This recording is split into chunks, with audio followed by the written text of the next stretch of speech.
मामा, आप बोल रही थी ना कि जिसे शादी करनी हो उसे ले आना, तो मैं ले आई हूँ। तो ये रजत है और ये मनीष है। अच्छा अच्छा, ये दोनों वही है। हाँ मामा, रजत मेरा ना बचपन से दोस्त है और ये मेरा बेस्ट फ्रेंड भी है। और ये है मनीष, हम दोनों ना साथ में ऑफिस में काम करते हैं और ये भी मेरा काफी अच्छा दोस्त है और इसने भी मुझे ना रिसेंटली प्रपोज किया है। और मैं ना कंफ्यूज हूँ कि मैं इन दोनों में से शादी किससे करूँ। आप ही मेरी कुछ हेल्प कर दो, क्योंकि शादी का डिसीजन ना लाइफ लॉन्ग होता है। ठीक है, अभी डिसाइड कर देते हैं। मम्मा, आपने क्या किया? उनको थप्पड़ क्यों मारा? आंटी जी, आपने मेरे थप्पड़ क्यों मारा? अगर मुझसे कोई गलती हो तो मुझे बताओ, मैं बेवजह से थप्पड़ नहीं खाऊंगा। आप राधिका की मम्मी हो और मुझसे बड़ी भी हो और मैं आपकी इज्जत भी करता हूँ, पर मैं ऐसे बेवजह आपका थप्पड़ बर्दाश्त नहीं करूंगा। अरे भाई, क्या हो गया? इन्होंने अगर थप्पड़ मार दिया तो जरूर हमारी कोई गलती रही होगी। और आंटी, मुझे आपके थप्पड़ का बिल्कुल बुरा नहीं लगा। आप मेरी माँ जैसी हो, आप चाहो तो एक और थप्पड़ मार सकती हो। मम्मी जैसे हैं, पर आज तक मेरी माँ ने भी मेरे थप्पड़ नहीं मारा। मम्मा, आप मेरे साथ चलो। बेटा, तुम्हें ऐसा लग रहा होगा ना मैंने उन दोनों के थप्पड़ क्यों मारा। हाँ मम्मी, एक तो मैं आपसे ना इन दोनों को मिलवाने आई थी और आपने आते इनको थप्पड़ मार दिया।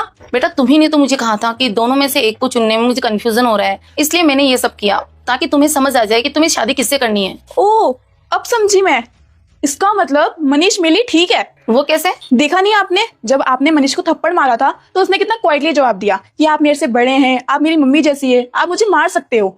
और जैसे आपने रजत को थप्पड़ मारा तो उसने कैसे बदतमीजी करी आपसे कि आपने मुझे थप्पड़ क्यों मारा, मेरी गलती बताओ। इसका मतलब मेरे लिए मनीष ठीक है।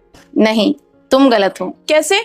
वो ऐसे, मनीष सबके सामने अच्छा बनने का दिखावा कर रहा था, तभी तो उसने कहा आप मेरी मम्मी जैसी हो, आप मुझे थप्पड़ एक और मार सकती हो।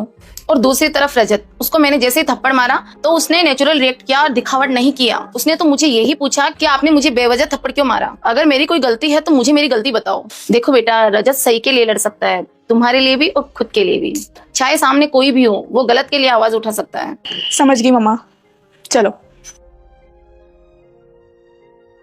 लड़का कहता है, आंटी मुझे यह जानना है आपने मुझे बिना गलती के थप्पड़ क्यों मारा। आंटी कहती है, यह बात तुम्हें राधिका बताएगी। राधिका कहती है, मुझे समझ नहीं आ रहा था कि दोनों में से किससे शादी करूं, इसलिए मैंने मम्मी से मदद मांगी और मेरी मम्मी ने कहा कि मेरे लिए रजत ही सही लड़का है। मनीष कहता है, अगर तुम्हें उसी से शादी करनी थी तो मेरा पैसा और टाइम क्यों बिगाड़ा। राधिका कहती है, ओह तो ये है तुम्हारा असली रंग, लेकिन अब जो हुआ। रुक जा बेटा, आप लोग कसम देने वाले को तो भर भर के लाइक सब्सक्राइब करते हो, लेकिन आज देखता हूँ आशीर्वाद देने वाले को कौन कौन लाइक सब्सक्राइब करता है। दोस्तों, रजत कहता है, अगर तूने अब इसके सामने आंख उठाकर भी देखा ना तो मुझसे बुरा कोई नहीं होगा। और यहाँ खड़े खड़े मेरा मुंह क्या देख रहा है, निकल यहाँ से। आंटी कहती है, रजत बेटा, तुम्हारे जैसा लड़का मेरी बेटी के लिए कोई नहीं मिलेगा, तुम अपने मम्मी पापा को हमारे घर ले आना।